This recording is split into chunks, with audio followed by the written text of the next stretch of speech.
Keltalis' lair was indeed impossible to miss, as would stand to reason, for any space capable of containing a dragon must be enormous. The lair's maw, a black triangle cut out of a vast plain of snow, loomed from afar. Confirming the dragon's presence was the powerful odor emanating from it, one of sulfur and blood. Well then, Gascon said, ready to become a legendary dragon slayer? My father oft said, never should you count pelts till the hunt is through. Meve said, dismounting her horse. It's all the more true when you hunt dragons. He's wounded, yes, but one puff of flame, and we shall be not legends, but corpses.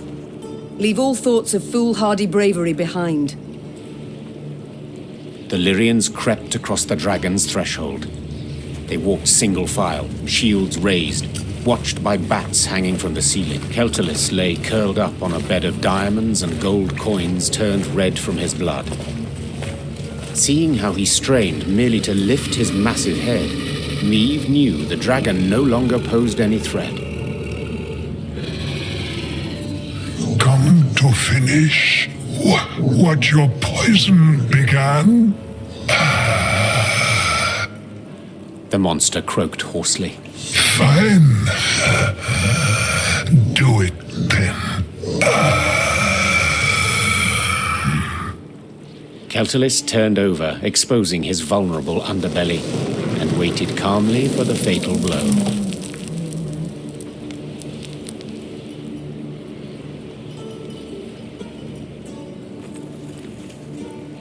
Wait, Meve said, dropping her sword. what poison?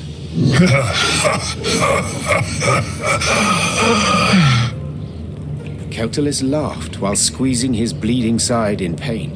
So they didn't tell you? Lousy munchkins. Hey! Watch your tongue! Gabor yelled. Sides! I didn't ken anything about it. Keltalis looked the Lyrians over mistrustfully with his snake-like eyes, then began to tell his tale. The caravan Meve had met on the road was different to the others. This time, Keltalis's meat had been pickled in a special brine, one spiked with poison. As the dragon lay curled up in pain, Ferenc dwarves entered his lair and smashed his face. So if I understand correctly, Meve interrupted. you're female. Correct. Same as you.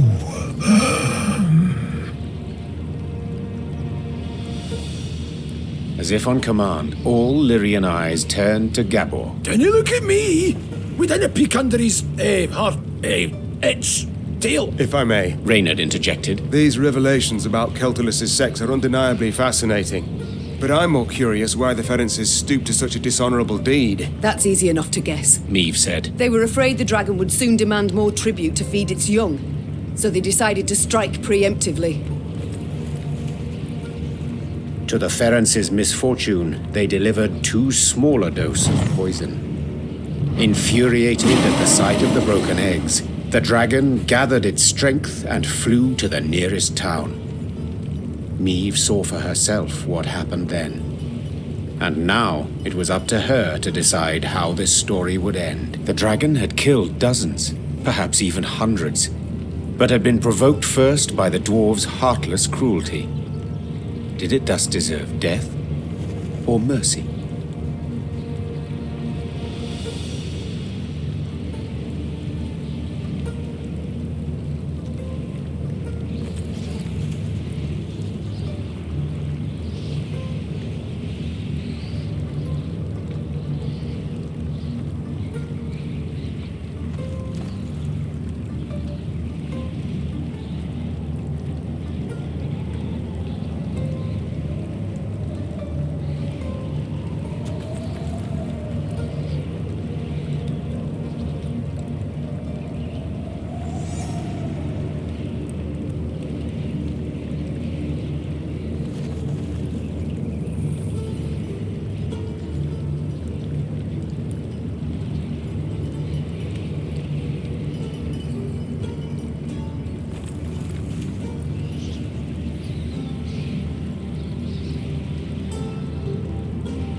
When judging my subjects, I would sometimes not know who bore the greater guilt. Said Meve. But as ruler, I had to reach a verdict.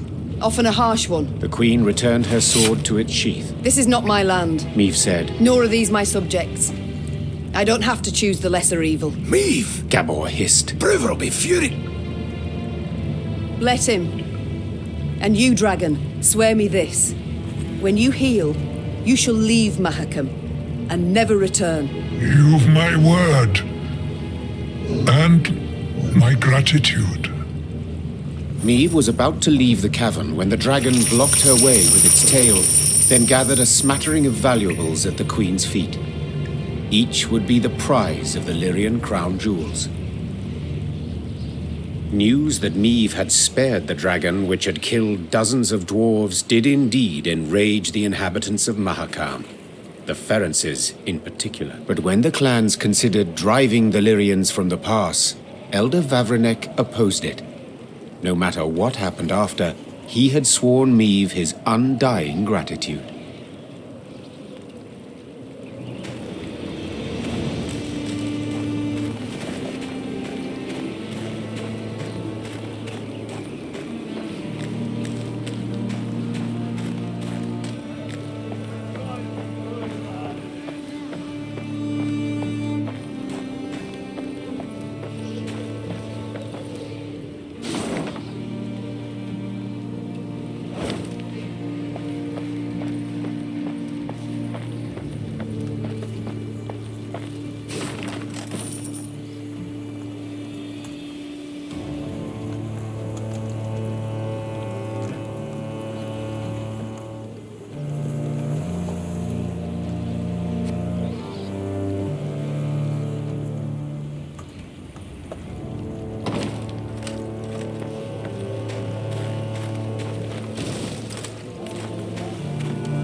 Meve squinted, the better to see the scene. Several dozen dwarves had gathered on the cliff overlooking the chasm.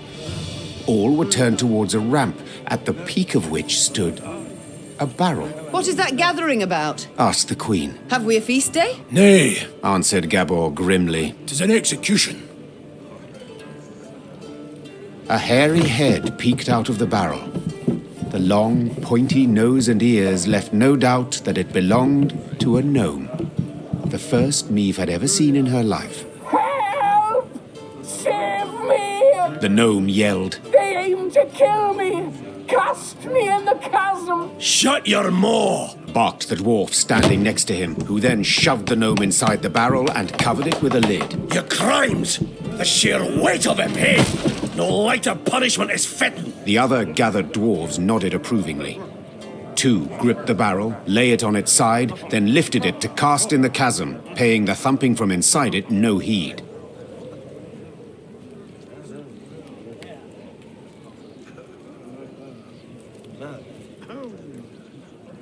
Meve leapt from her horse and, ignoring Gabor's objections, scrambled up the ramp. Oi! You're not allowed! Hey, damn it!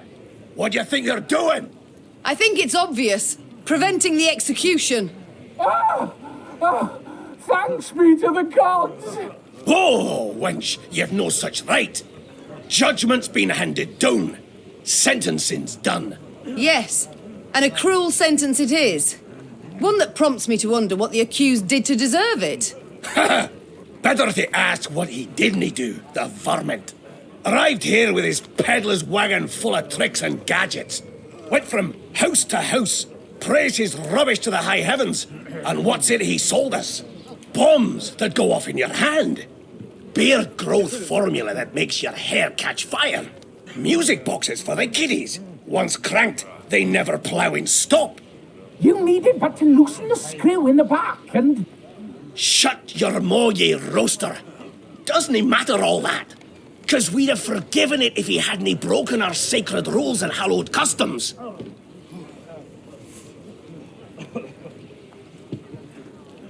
Which ones, if you don't mind me asking?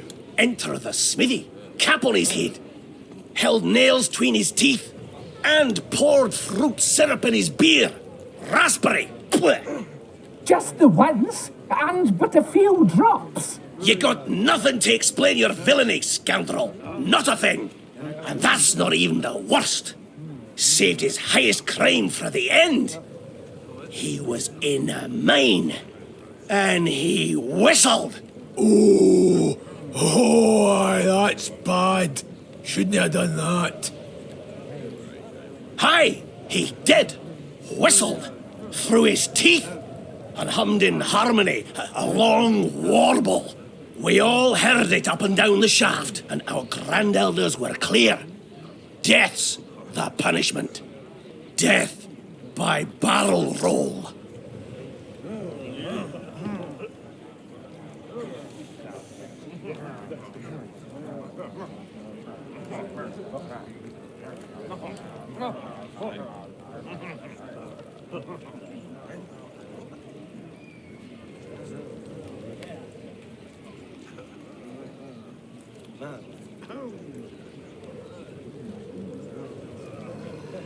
Wait 1 minute. What exactly does the Four Dwarfs Codex say? Which stricture did he violate? What did... How's it a wench and a human one to boot know about the code? This human wench has a head, and a capacious one. Well, have you an answer? The code says thus. 'Tis a crime most grievous to whistle in a mine. Any dwarf committing the cock-up shall be placed in a barrel at once. Said barrel then to be rolled down a mountain. Any dwarf?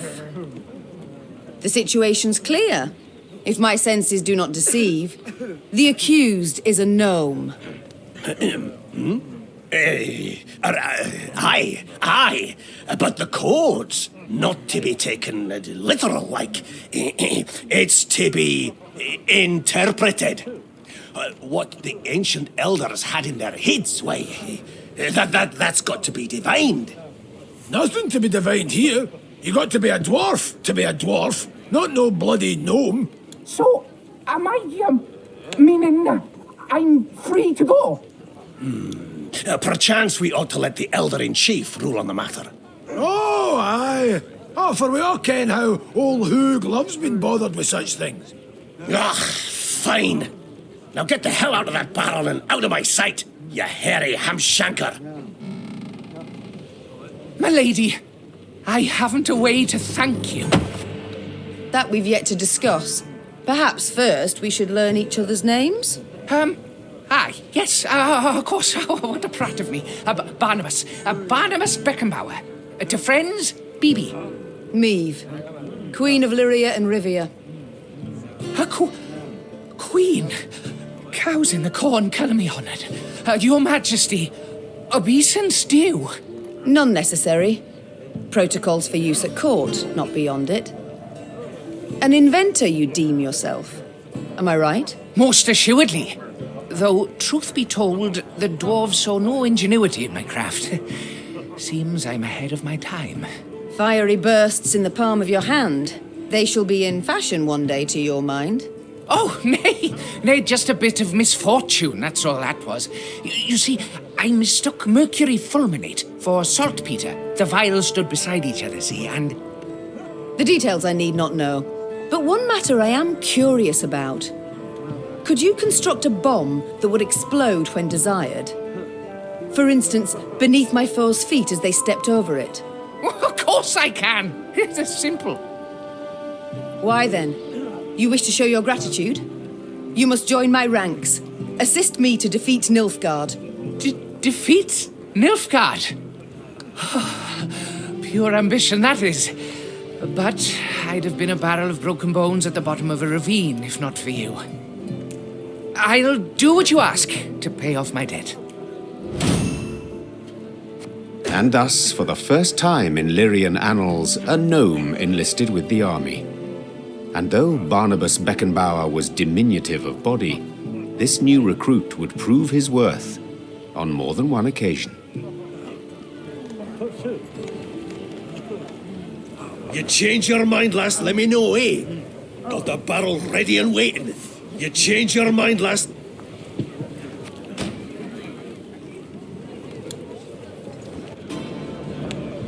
Your Majesty, allow me once again to express my undying gratitude.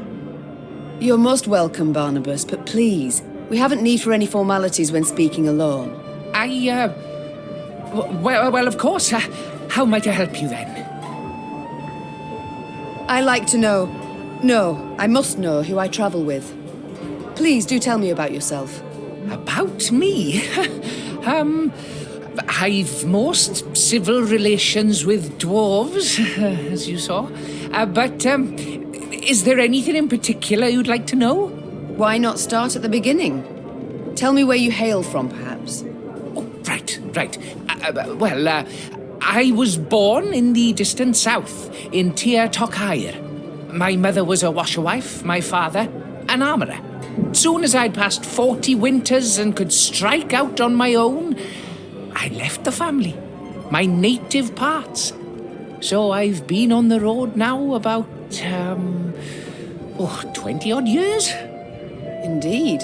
A rather long while. Did the south simply not suit you? Oh, I wouldn't say that exactly. It's just staying would have meant stepping into my father's shoes. Then forging blade after blade, plate after plate. Oh, just thinking on it sets my head a-spinning. Not for me, that, no. No, nature. The world's so rich in mysteries, in wonders left to discover, and ways to make it a better place. By building bombs that explode in the hand, for instance.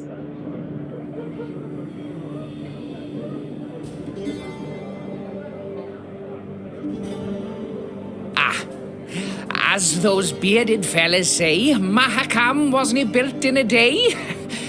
Besides, nobody was seriously hurt by those malfunctions. Not many, at any rate. At the moment, have you any invention you've worked on? One that's near complete? Oh, so kind. Oh, wonderful, you should ask. See, I've ever had an avian fascination. For birds, you see. Their wings, bones. The structure's perfect. The aerodynamicism, the plumage. In short, I believe I can fly. I beg your pardon? Yes, I'm learning to fly. Fly. You've not misheard. I, Barnabas Beckenbauer, will be the first gnome... what am I saying? The first mammal to free himself of the soil's bondage and soar to the clouds. But aren't bats also? A detail. This is no time to be petty. No, but frankly, my preparations are far advanced and I'm rather optimistic about my design and prospects. I've calculated every trajectory, every force. It all works out. Just need to do a few more field tests. Did you have volunteers try it, or did you test the design yourself? Naturally, I must stay on the ground, who take all the measurements elsewise. Luckily, there's no lack of thrill-seekers in Mahakam. Most eager to etch themselves into the annals. My first prototype, the Sky Licker, I dubbed it. Oh, Your Majesty, if you'd only seen the beauty. Flew over 120 Ls. Truly? Colour me impressed indeed. He must have made quite the name for himself, your brave volunteer. I'm certain he's caught the eye of every she-dwarf in Mahakam since. Oh no, he's dead. The landing, it was rough. And then a bear sauntered by, didn't help any. Anyhow, as he died, the dwarf swore he regretted nothing. Brave lad. A bit daft, though. I see. But the next time you request I try one of your inventions, I'd ask you to remind me of this touching tale. Time I attended to other matters. Ah, yes, you're still here.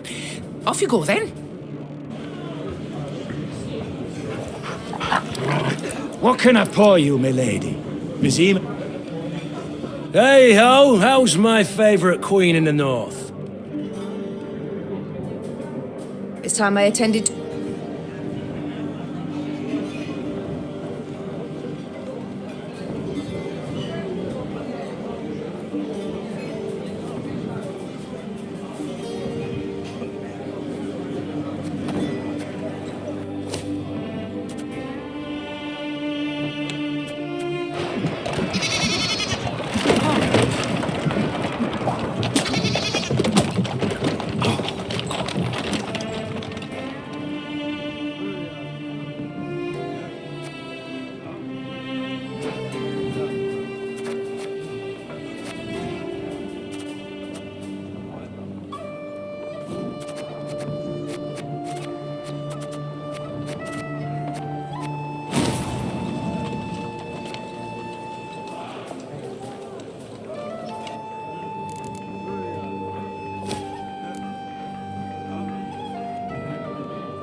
A blizzard's blowing in. Your Grace, perhaps we'd best pitch camp and wait for clear weather. Tain't a bad idea. Said we might be waiting a week. Then we march on. We've no time to waste. While we ride to and fro begging aid, Nilfgaard grows in power. We must obtain reinforcements as quickly as possible and liberate our home. Every year more monsters crawl out for spring cleaning. Remember, if you pass a snail en route to the mine, share a wee bite with them. Never, ever whistle in the mines. Now hold on. Pour ye some hoots first. Makes for merrier marching when things get frosty. Every year more monsters crawl.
You mad? Don't shake that!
This could hurt.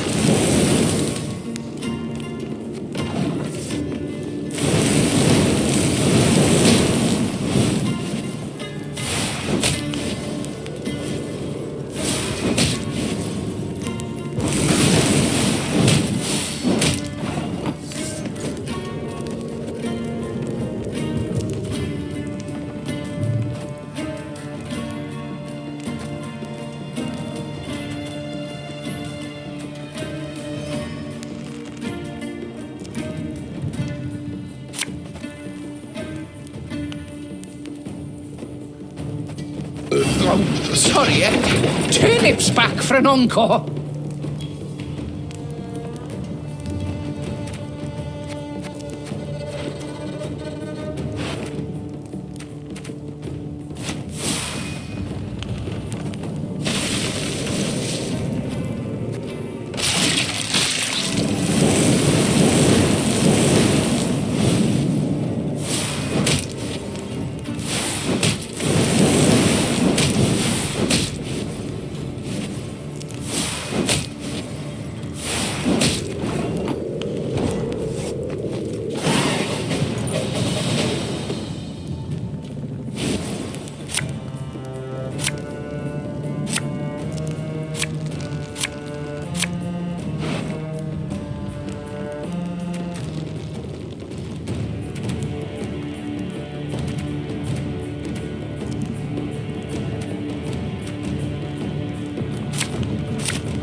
Can't take it anymore.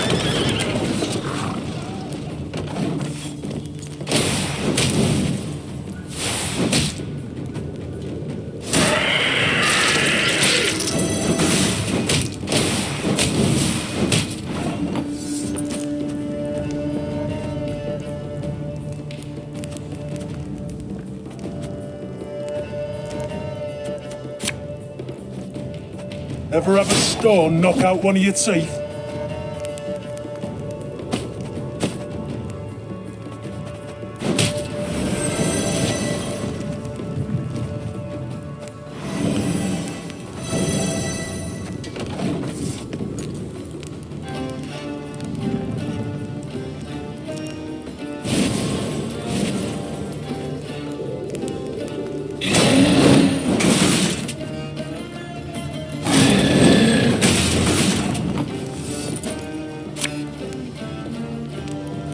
Have it the white of an eye from half a league away.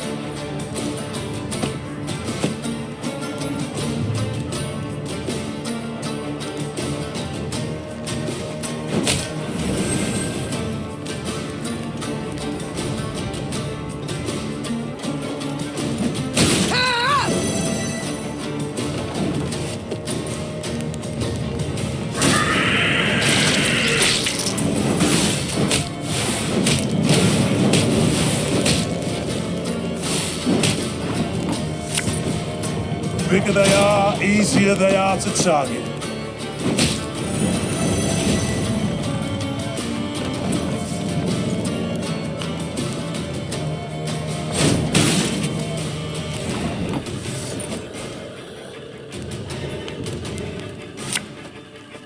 My pain serves a purpose.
And just when you thought things were about to get dull.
Niamh rode on in silence, endeavoring to work out the length of her exile thus far.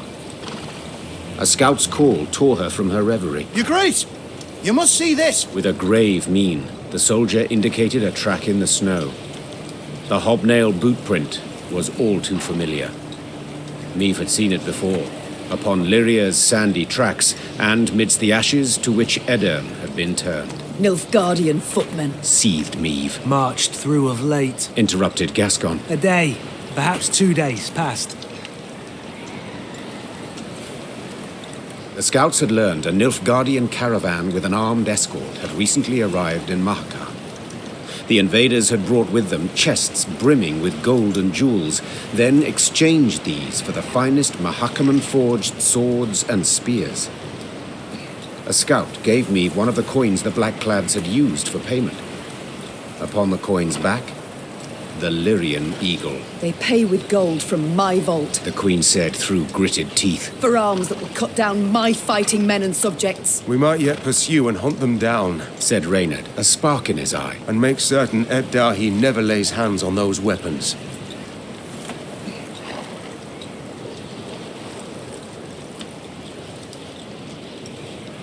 You might, I can. Piped up Gabor, who had been listening to their exchange. But you might also recall, we Mahakamans are neutrals who assure all guests within our borders safety.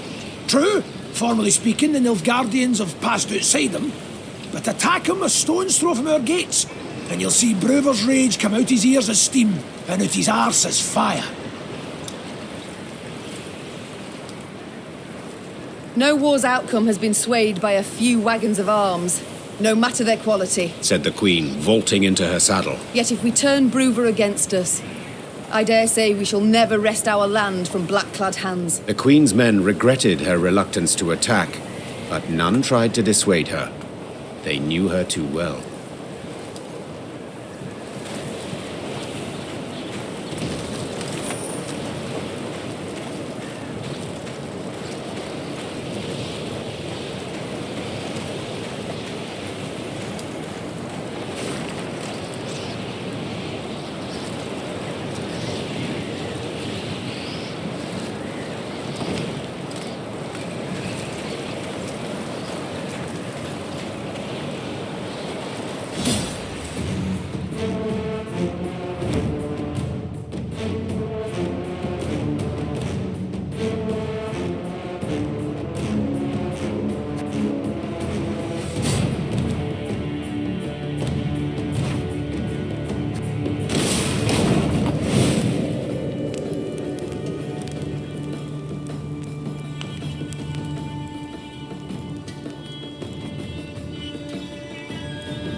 Don't you worry yourself, your grace. We'll get it done in no time.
It's gonna be a right good levy, big and beautiful.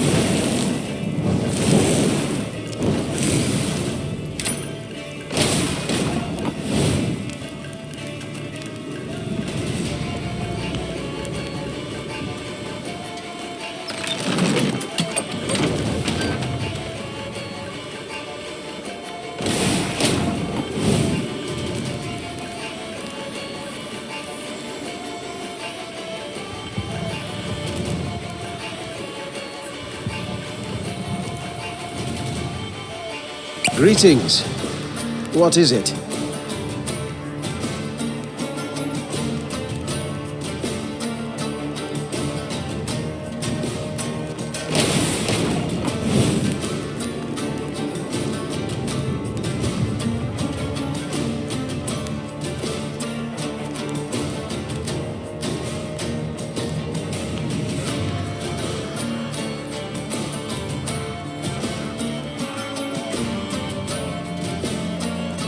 If anyone asks, you've not seen me.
We shan't pass this way. Oh, Reynard, whatever would we do without you? Plummet off the cliff like lemmings, no doubt.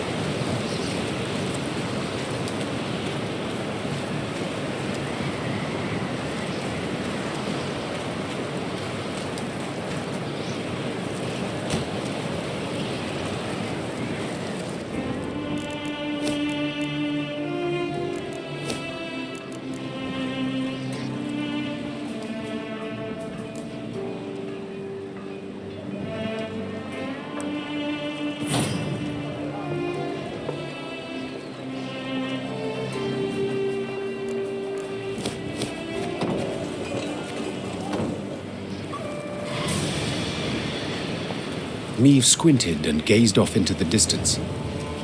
It seemed to her that hundreds of black patches covered the peaks on the horizon. Once she had ridden up closer, she realized these were the windows of homes carved out of solid rock. Our pride this was, sighed Gabble. Burra's Rump. A city carved out of mountain rock. Hundreds of miles of tunnels, dozens of steelworks, smithies and forges. Now, it's a vast lair to monsters. They ooze from underground, weave their nests, hatch their young, and when hunger hits them in the gut, they prowl down into the pass. Meve stood at the entrance to the underground city. The monumental gate, cast in bronze, lay on the ground, folded multiple times as a scroll of paper. Out of blackened windows oozed a stench of rotting meat and mold. The Queen bent an ear to hear water dripping, and, in the distance, a metallic scraping. A sound akin to chitinous scales rubbing against rock. The soldiers await your order, Your Grace, said Reynard quietly, as if he feared he would wake the beasts asleep in the caverns. Do you recall my words as we fled Lyria? Said Meve, turning to Reynard. You swore you would retake your crown, even if you had to penetrate hell to do so. Time to follow that oath. The Queen inhaled deeply and stepped forward, her sword raised and prepared to strike or parry. Moments later, it was swinging, fighting, as the current tenants of Borrow's Rump came out to meet her.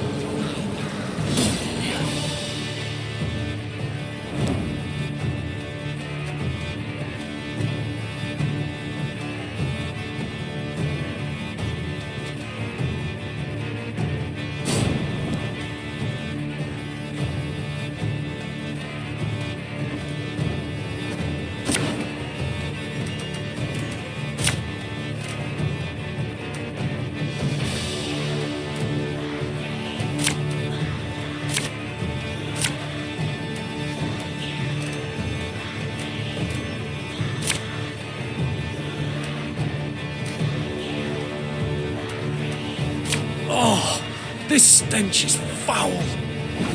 I'd like to make it known that us gnomes don't run so fast. You know, in case you were planning to skip out on the quick.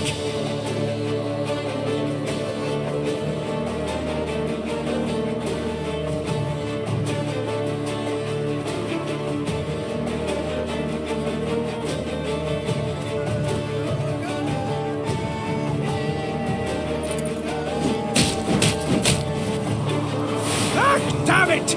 They're hatching! Place is about to swarm with creepers!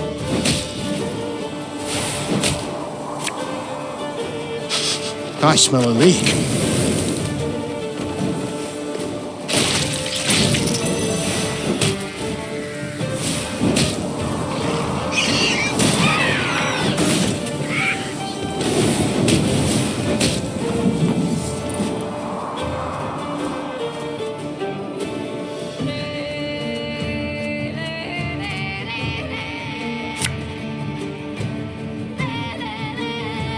Hey?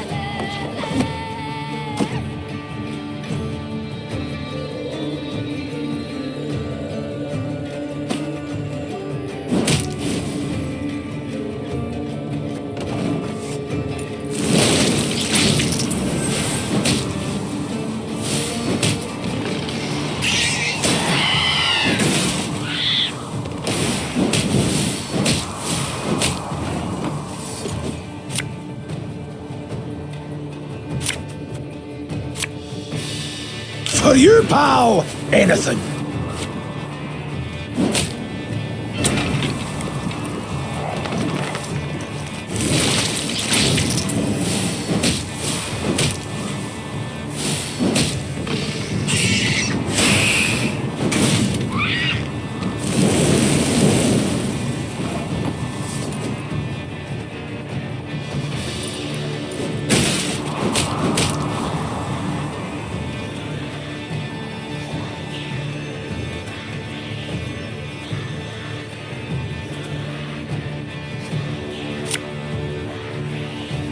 Ever have a stone knock out one of your teeth?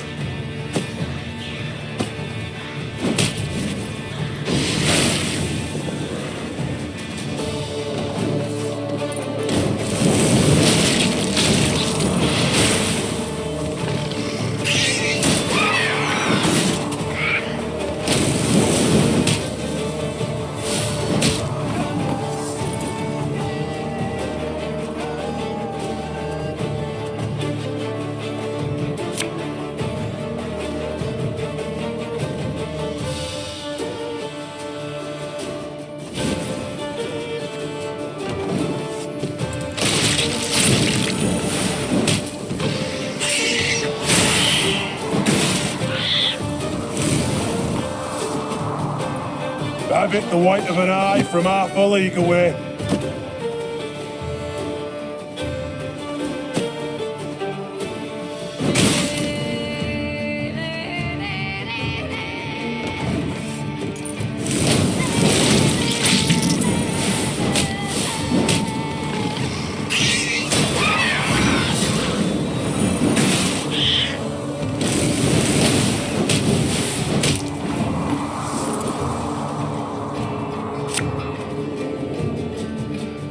Her Majesty knows what she's doing.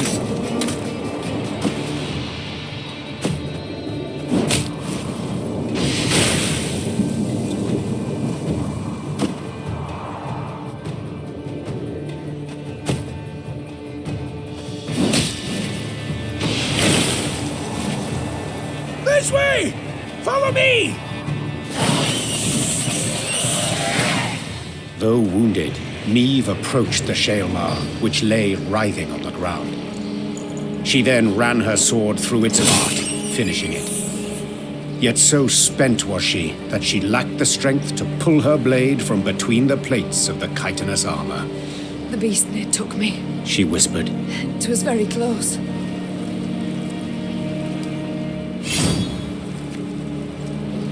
The Lyrians reached a vast hall that had once served the clans as their meeting room. The stone benches were covered in sticky slime and insectoid eggs, while bats of varying size hung from the crystal chandeliers. Gascon rummaged through old, weathered bones, surely hoping to find something of value. Gabor, in turn, was at a shut and locked door, grappling with it as if it were a deadly beast. The door finally gave way with a sigh, and the dwarf raised his arms in a triumphant gesture. It's a storeroom. Should hold miners' tools aplenty, he said, enthused. Some barrels of alchemical brews in here too.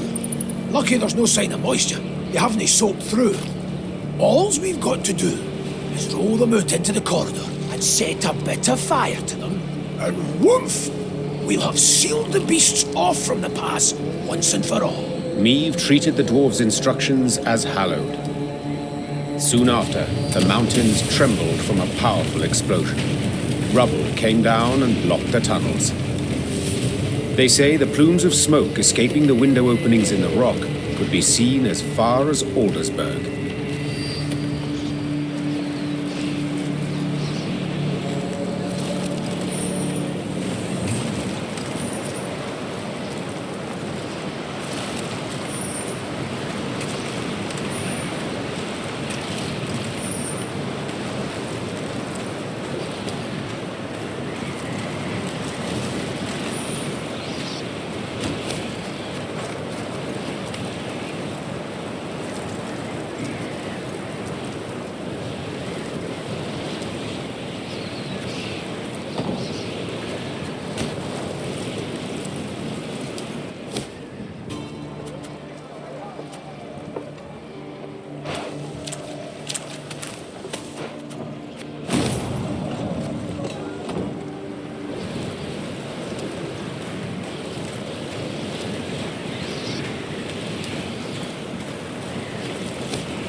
Dark clouds hovered over the horizon, and a strong gale snapped their banners. Damn it, a storm's coming.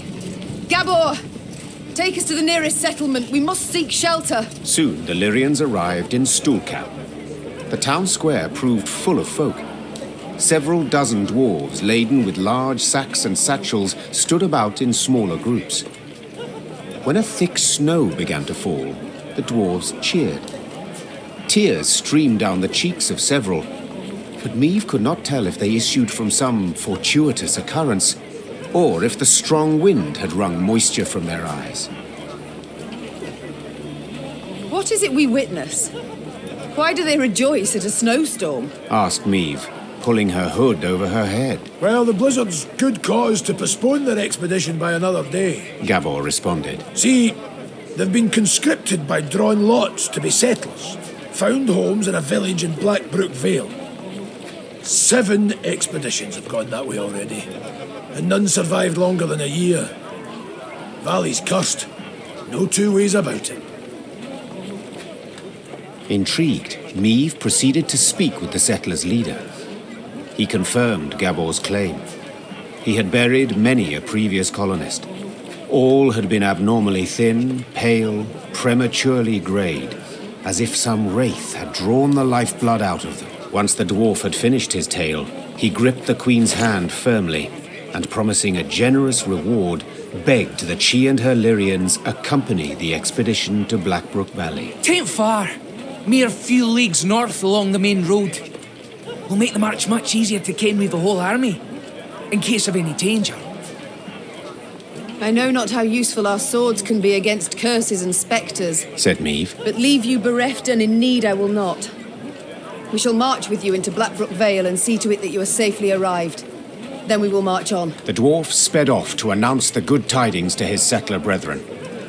By the time the blizzard had abated, they were ready to march.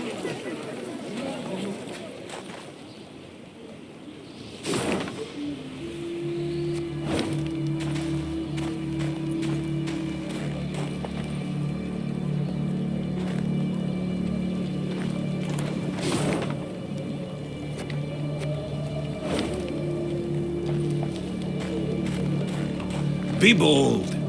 Take on challenges, risks even. But before you set out to do anything, buy yourself some proper insurance. Always darkest for the dawn. Or when the last candle in the mine goes out. Waiting's painful. Forgetting's painful. But an arse dragged across cinders is the worst kind of suffering. Fall down 7 times, get a bait. Then clobber the dunderhead who keeps shoving you. Always darkest for...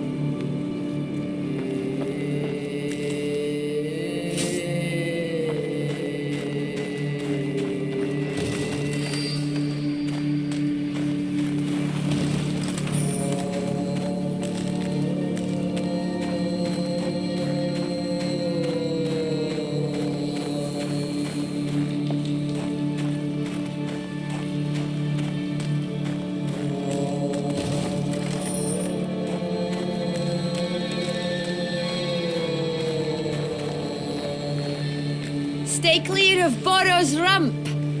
Unless you like shale mars, that is. The elder gets a wee stranger every year. Scary to think where he'll be 100 from now. I'd cut my beard, but I haven't yet received written permission. I'd cut my beard, but I have...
can't take it anymore.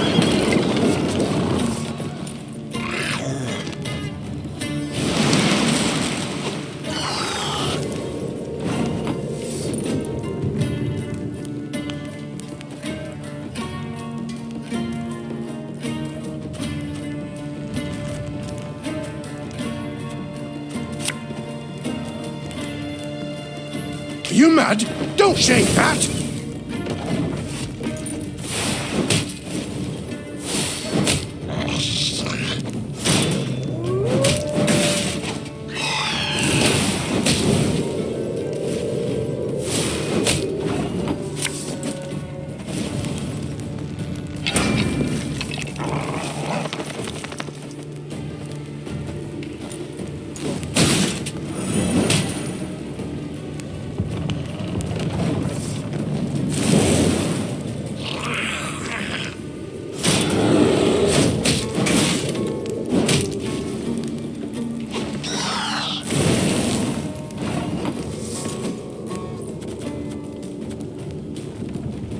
This could hurt.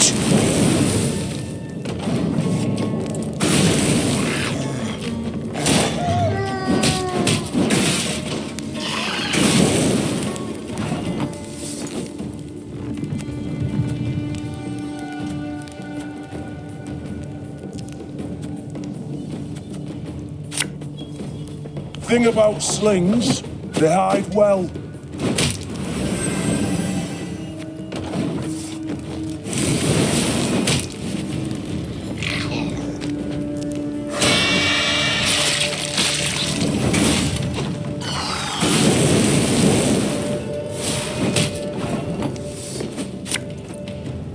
Hey?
The chase is on!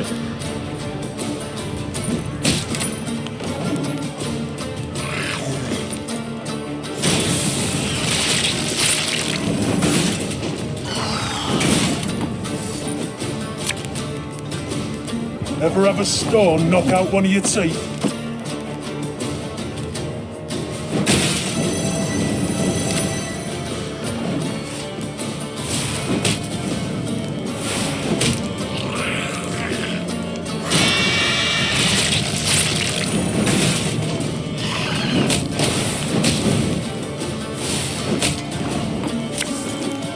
I've hit the white of an eye from half a league away.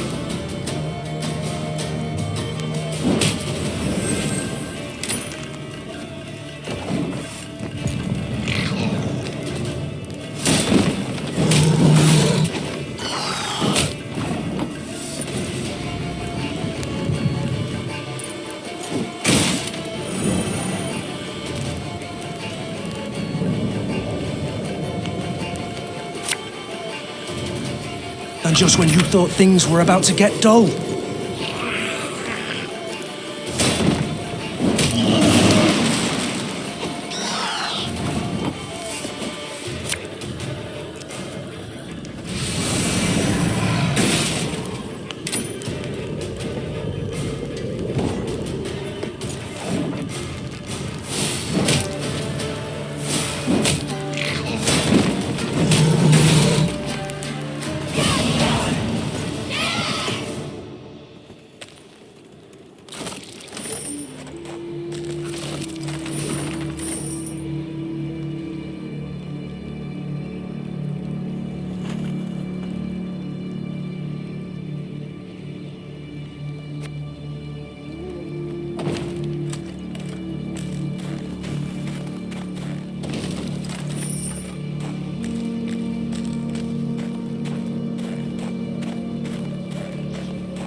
Meve had stopped and was removing packed ice from her mare's fetlocks when Gabor Zigrin approached. The dwarf squatted at the Queen's side, glanced about quickly, then started speaking in a barely audible whisper. Your Majesty, I overheard some folk talking in the smithy.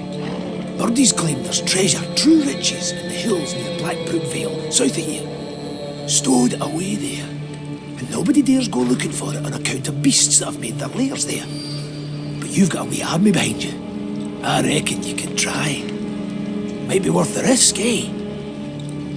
The Queen brushed the snow from her knees and, raising a hand against the glaring sunlight, peered towards the mountains.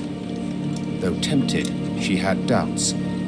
To start, the rocky scree at their feet warned clearly of avalanches. I shall think on it, she answered, before vaulting into her saddle.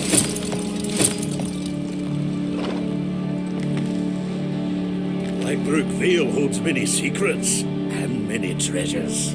Discover your head in the mountains. Hoo-ha, hoo-ha, unforgiving winters come. Fear no snow nor icy gale, fight the frost with mugs of ale. Discover your head in the mountains. Discover your...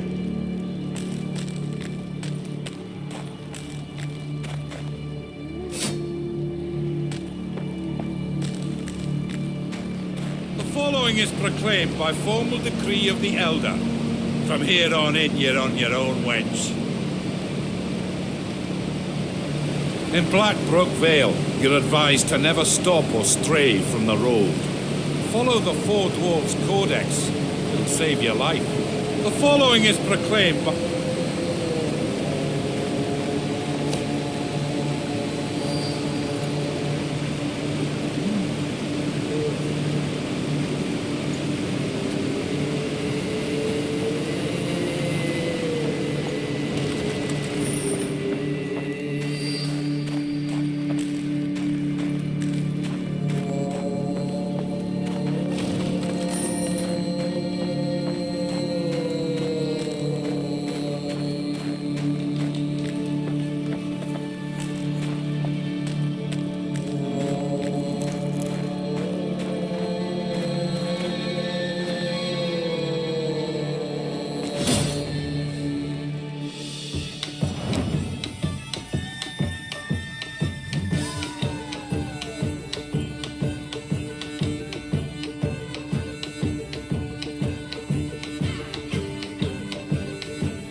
Impossible.